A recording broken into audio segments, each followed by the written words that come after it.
how to delete a group in the Snapchat. So hey guys, welcome to my channel, and in this video I'm going to show you that how you can delete group in the Snapchat. So it's super easy and we will make sure you get it right. You just make sure watch the complete video carefully to avoid forgetting anything and making mistakes.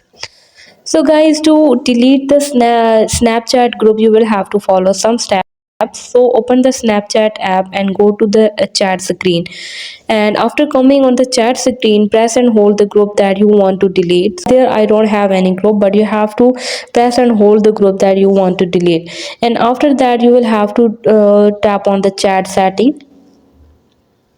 So tap on the chat setting, and after that you will have to clear the chat feeds to remove the group from your chat feed. So you will have to tap on the delete chats option.